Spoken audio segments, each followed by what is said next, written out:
చెప్పిన దాంట్లో దేవునికి స్వరము ఆకాశాన్ని విన్న వారిని ఒక ముగ్గురిని చూపించి ఆ ప్రసంగాన్ని ముగిస్తాడు. యోహాను సువార్త, మన ధ్యానార్థం ఈ దినం యోహాను సువార్త మత్తయి సువార్త 3:17.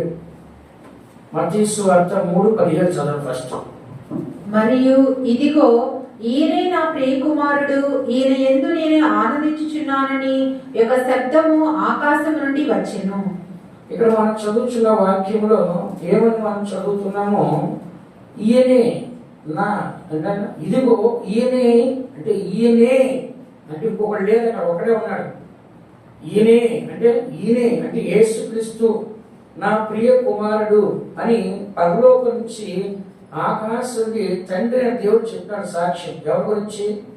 యేసుక్రీస్తు గురించి. ఇదిగో ఈయనే నా ప్రియ కుమారుడు, ఈయన యందు నేను ఆనందించున్నానని ఒక శబ్దము ఆకాశంలో వచ్చింది. ఎక్కడి నుంచి? ఇప్పుడు భూమి మీద ఉన్న మన గురించి ఎవరు సాక్షి చెప్పాలి? దేవుడు సాక్షి చెప్పాలి. చెప్పండి అందరూ, ఎవరు సాక్షి చెప్పాలంట? దేవుడు సాక్షి చెప్పాలి. ఫర్ ఎగ్జాంపుల్ గా మోషే కూష దేశపు స్త్రీని కూడా పెళ్లి చేసుకున్నాడు. సిపోరా కాకుండా కూష దేశపు స్త్రీని పెళ్లి చేస్తాడు మోషే. అప్పుడు మిరియాము అహరోను ఏం చేశాడు? చెప్పండి, బైబిల్ తెలుసు కదా మీకు. ఏం చేశాట? సనుక్కొని తిట్టారు. నువ్వు మళ్ళీ ఇంకో పెళ్లి చేసుకున్నావు, ఆ అమ్మాయి వేరే దేశం అమ్మాయి, మన అమ్మాయి కాదు కదా అని చెప్పేసి ఆయన తిట్టారు. తిట్టగానే ఎవరి కోపం వచ్చింది? దేవుడి కోపం వచ్చి, నా సేవకుడు మోషేకి విరోధంగా మాట్లాడితే మీరు ఎందుకు భయపడలేదు, నేను ఆయనతో ముఖాముఖిగా మాట్లాడతాను కదా అని చెప్పేసి అతను నా ఇల్లంతటా నమ్మకస్తూ మోషే భూమి మీద సాత్వికుడు అని చెప్పేసి ఎవరు సాక్షి చెప్పారు? కానీ ఇలాగా నీ గురించి నా గురించి ఎవరైతే విరోధంగా నిలుస్తున్నారో అలాంటి వారి మధ్యలో మనకి దేవాది దేవుడు సాక్షి చెప్పాలి. ఎవరు సాక్షి చెప్పండి? దేవాది దేవుడు సాక్షి చెప్తే ఎవరేం మాట్లాడలేరు. సాక్షి చెప్పి అంత వదిలేసాడా? దేవుడు అంత వదిలేసాడా? మీరు ఒక గిఫ్ట్ ఇచ్చాడు. ఏంటది? కుష్ఠరోగం ఇచ్చాడు. దేవుడు కోపం వస్తే మాత్రం ఊరుకోడండి చెప్తున్నాడు. ఎందుకంటే దేవుని బిడ్డలకు ఎవరైనా విరోధంగా లభిస్తే దేవుడు ఊరుకోడు. కానీ ఒక నిజమైన నిలువ పెట్టి కొనబడిన దేవుని బిడ్డవి, రక్తంతో ప్రాణంతో కొనబడిన దేవుని బిడ్డవి. కాబట్టి నిన్ను ఎవరైనా అన్యాయంగా తీర్చాలన్నా, నిన్ను నష్టపరచాలన్నా, నిన్ను అవమానపరచాలన్నా, ఏదైనా ఒక తప్పు అనేది నిన్ను ఎత్తి చూపించాలనుకున్నప్పుడు వెంటనే ఎవరు సాక్షి చెప్తారు? వచ్చి దేవుడు సాక్షి చెప్తాడు. కాబట్టి యేసు ప్రభు ప్రియమైన వాడు, నాకు ఇష్టమైన వాడు అని చెప్పేసి ఆయన గురించి సాక్షి ఎక్కడి నుంచి వస్తుంది? పరలోకం నుంచి, ఆకాశం నుంచి సాక్ష్యం వచ్చి, ఈయన నా ప్రియ కుమారుడు, ఈయన నేను దేవుడు ఆనందించేంత గొప్ప జీవితం ఎవరిలో ఉంది?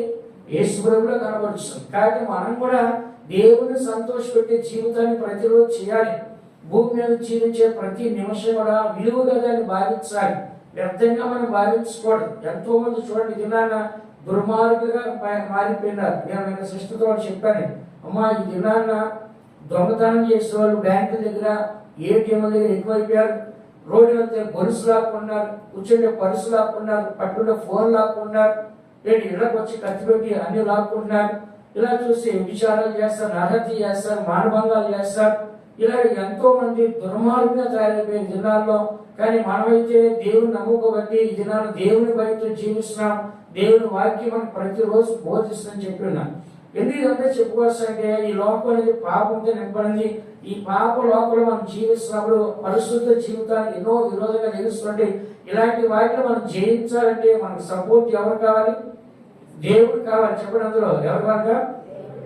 దేవుడు సపోర్ట్ కావాలి. ఎప్పుడైతే మనం వెళ్తున్నామో మనకు విరోధంగా లేచి వారి గురించి దేవుడు చూసుకోవాలి. అంటే ఇక్కడ యేసు ప్రభు నీటిలో యార్దాను నదిలో బాప్తిస్మం పొందినప్పుడు అక్కడ మనం చదువుతున్నాం, ఈయనే నా ప్రియ కుమారుడు, ఈయన నేను ఆనందించు అని చెప్పేసి ఆకాశం ఒక శబ్దము వస్తుంది. కాబట్టి దేవుడు మనకు ఉన్నాడా లేడా? ఎక్కడున్నాడు చెప్పండి? ఆకాశం దాటి ఆకాశం ఏం చేస్తున్నాం? మనకి సమస్తాన్ని బయలుపరుస్తాను. ఒక న్యూస్ చూశాను, మొన్న చెప్పాను, నాసా వారు పరలోకాన్ని చూసారని చెప్పాను. నరకాన్ని కూడా చూశారు. వాడు ఏం చూశారంటే నరకాన్ని కూడా చూశారు. అగ్ని కూడా కనపడుతున్నారు నాసా వాడు కూడా. నిజంగా దేవుని యొక్క రాకడ సమీపిస్తుంది. ఇంతకాలం కనపడలేదు, ఇప్పుడు కనపడుతుంది, అన్ని దగ్గరకు వస్తుంది. ప్రభు రాకడ సమీపిస్తుంది. అందుకని బైబిల్ అనేది సొంత రక్షణని భయముతో వణుకు తెలియదంట కొనసాగించాలి. ఎవరు మనకు చెప్పాల్సిన అవసరం. ఆదివారం వాక్యం వెళ్ళిన తర్వాత ఈ వారం అంతా ఈ వాక్యాన్ని గట్టి పట్టుకొని జాగ్రత్తగా మనం జీవించాలి. చాలా మంది ఏం చేస్తారు, వినేసి మర్చిపోతారు. అలా మర్చిపోకూడదు. వినిన వాక్యం విడిచిపెట్టి కొట్టుకొని పోకున్నట్లు దాని మరి విశేష జాగ్రత్త కలిగి మనము ఉండాలి అని నేను చదువుతున్నాము. ఈ యొక్క వాక్యము యేసు ప్రభు మంచివాడని, నా ప్రియ కుమారుడని ఆయన గురించి పరలోక దేవుడు ఎవరికి చెప్పాడు ఈ మాట? యోహాను గారు. ఎవరికంట? బాప్తిస్మం నుంచి యోహాను గారు చూశాడు. పావుడు వలె పరిశుద్ధాత్మ యేసు మీద రావటము, ఆకాశం నుంచి నా ప్రియపడి చెప్పడం ఎవరినారంట? బాప్తిస్మం నుంచి యోహాను. అక్కడ జనాలు ఏం చేశారంట? విన్నారు. రెండోదిగా మనం చూసినట్లయితే కనుక మత్తయి సువార్త 17వ అధ్యాయము 5వ వాక్యం 6వ వాక్యం చూడండి. మత్తయి సువార్త 17వ అధ్యాయము 5వ వాక్యం 6వ వాక్యం. అతడు ఇంకనూ మాటలాడుచుండగా ఇదిగో ప్రకాశమానమైన ఒక మేఘము వారిని కమ్ముకొనెను. ఇదిగో ఈయన నా ప్రియకుమారుడు, ఈయన యందు నేను ఆనందించుచున్నాను, ఈయన మాట వినుడని యొక్క శబ్దము ఆ మేఘములో నుండి పుట్టెను. ఇక్కడ మనం చదువుతున్న వాక్యములో యేసు ప్రభు శిలువ మరణానికి వెళ్ళినప్పుడు యేసు ప్రభుని 2 సార్లు పరలోకం నుంచి వచ్చి బలపరిచారు. ఎక్కడంట? పరలోకం నుంచి ఎవరు వచ్చారండి ఇక్కడ? చెప్పండి, ఎవరు వచ్చారు? ఏలియా, మోషే. చెప్పండి, 4 వాక్యాలు ఎవరు వచ్చారంటే అప్పుడు ప్రభా మనం ఇక్కడ ఉండటం మంచిది, నీకు ఇష్టమైతే ఇక్కడ నీకు పోటీ, మోషేకి 1, ఏలియాకి 1, 3 పర్ణశాలలు కట్టుదని అతను యేసుతో చెప్పాడు. ఇక్కడ యేసు ప్రభు కొండ మీద రూపాంతరం పొందాడు. ఏమందంట అంటే శరీరం మరురూపంగా మారిపోయింది, సూర్యుని వలె మారిపోయింది. పైన 2వ వాక్యం చదువుకోండి. కాబట్టి దేవుడు ఇక్కడ మహిమ గలవాడిగా మారిపోయినప్పుడు ఆయన ముఖరూపం అంతా కూడా ఎంతో మహిమగా కనబడుతుంది. ఆ సమయాన్న శిలువ మరణానికి ముందుగా ఆయన బలపరచాగి పరలోకం నుంచి ఆకాశాన్ని మోషే ఏలియా వచ్చాడు. ఎవరు బలపరచాగి? చెప్పండి, యేసు ప్రభువును బలపరచాగి మోషే ఏలియా వచ్చి పరలోక విషయాలు ఆయన చెప్పి ఏంటి యేసు ప్రభువును బలపరిచి వాడు వెళ్ళేటప్పుడు మళ్ళా దేవుడు మాట్లాడతాడు. ఎవరితో? శిష్యులతో. ఎవరిదంట? శిష్యులతో మాట్లాడుతూ 5వ వాక్యంలో అంటున్నాడు, అతడు ఇంకను మాట్లాడుచుండగా ఇదిగో ప్రకాశమానమైన ఒక మేఘము వారిని కమ్ముకొను, ఇదిగో ఈయనే నా కుమారుడు అంట, ఈయన నా ప్రియ కుమారుడు, ఈయన యందు నేను ఆనందించున్నాను, ఈయన మాట వినండి అని ఒక శబ్దము, మేఘం అంటే ఆకాశం నుండి ఒక శబ్దము వచ్చింది. ఎవరు మాట వినాలంట? యేసుక్రీస్తు మాట. ఎవరు వినాలంట? శిష్యులు. ఎవరంట? శిష్యులకి ఆ సమయాన్ని దేవుడు మాట్లాడుతున్నాడు. అందుకనే యేసును బలపరిచి ఎవరు వచ్చారంట? పరలోకం నుంచి ఏలియా, చెప్పండి, మోషే వచ్చారు. దాని గురించి మరొక స్థలంలో మనం చదివితే లూకాసు సువార్త 22వ అధ్యాయము, లూకాసు సువార్త 22వ అధ్యాయము 43వ వాక్యం ఒకసారి మీరు చదివి చూడండి. 22:43 లూకాసు సువార్త.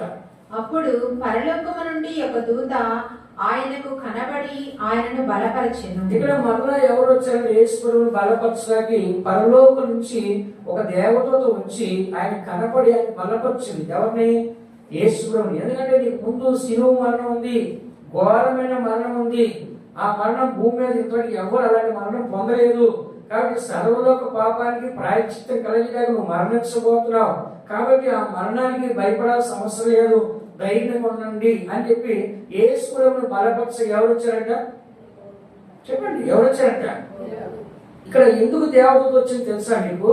ఇక్కడ దేవదూత కారణం తెలుసా? పైన 42వ వాక్యంలో ప్రభా నీ చిత్తమైతే ఈ గిన్నె తొలగించండి, ఆయనను నా ఇష్టం కాదు అంటే ఆయన వేదన భరించలేక నీ చిత్తమైతే ఈ మరణం వద్దు, ఇది తొలగించండి అని మళ్ళీ వెంటనే ఏమన్నాడు? మళ్ళీ ఆయన నా ఇష్టమో కాదు అంటే అక్కడ ఎంత బలహీనపడ్డాడు ఆయన చూడండి. అలాంటి సందర్భంలో ఆయన బలపరచడు. వెంటనే పరలోకం నుంచి దేవదూత వచ్చి ఆయన ఏం చేసిందంట?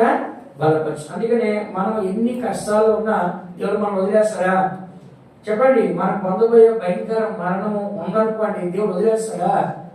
కాబట్టి యేసు మరణం పొందాల్సిందే. కానీ ఆ పొందాల్సిన సందర్భంలో ఎక్కడ అధైర్యపడకుండా ఆయన బలపరచక దేవుడు తెలియజేశాడు. మూడోది మనం చూసినట్లయితే యేసు ప్రభుతో తండ్రి మాట్లాడుతాడు. యోహాను సువార్త 12వ అధ్యాయం 28వ వాక్యంలో యేసు ప్రభుతో తండ్రి మాట్లాడుతున్నాడు. 12:28. తండ్రి నీ నామము మహిమపరచుమని చెప్పాను, అంతటా నేను దానిని మహిమపరచితిని. మరలా మహిమపరతును అని ఒక శబ్దము ఆకాశం నుండి వచ్చెను. యేసు ప్రభు అంటున్నాడు, నేను పరలోకానికి వస్తున్నాను కదా. ఏమంట? నేను పరలోకానికి వస్తున్నాను కదా అని చెప్పేసి ఆయన మాట్లాడుతున్నాడు ఆయన మరణాన్ని గురించి. 23వ వాక్యంలో దాంట్లో, అందుకు యేసు వారికి ఇట్లనెను, మనిషి కుమారుడు మహిమ పొందవలసిన గడియ వచ్చింది. అంటే ఏంటి? యేసు ప్రభు పరలోకానికి వెళ్ళే సమయము వచ్చింది అని ప్రజలందరూ చెప్పాడు. మళ్ళీ తండ్రికి ఏం చెప్పాడు? తండ్రి, నీ నామం మహిమపరచుకోవడమని మహిమపరచుము అని చెప్పాను. అంతటా నేను దానిని మహిమపరిస్థితిని మరలా మహిమపరుతును అని ఒక శబ్దం ఆకాశం వచ్చింది. అంటే యేసు ప్రభుకి ఎవరు మాట్లాడుతున్నారు? తండ్రి. ఫస్ట్ ఎవరితో మాట్లాడు? యోహానుతో మాట్లాడు. తర్వాత ఎవరితో మాట్లాడు? శిష్యులతో మాట్లాడు. తర్వాత ఎవరితో మాట్లాడు? యేసు ప్రభుతో మాట్లాడు. మాట్లాడండి కదా. కాబట్టి యేసు ప్రభుని ఎంతమంది బలపరిచారు చెప్పండి? మోషే, ఎలియా బలపరిచారు. మరలా దేవుడితో బలపరిచారు. ఇక్కడ ఎవరు బలపరుస్తారు? తండ్రి దేవుడు బలపరుస్తారు. కాబట్టి దేవుడు మనకు ఉన్నాడా లేడా చెప్పండి? అందరూ ఉన్నాడా లేడా? ఏ కష్టం వచ్చినా ఎవరి వైపు చూడాలి? ఎవరికి ప్రార్థన చేయాలి? దేవుడు ప్రార్థించాలి. మనుషులు ప్రార్థన చేస్తే మనం సాయం చేస్తారా? చేయు. అందుకని దినాల్లో దేవుని యొక్క స్వరం అనేది మనం వినాలా వద్దా చెప్పండి? ఇప్పుడు చెప్పండి, దేవుని స్వరం వినాలా వద్దా? వినాలి అని ఒకసారి హల్లెలూయా చెప్పండి. హల్లెలూయా.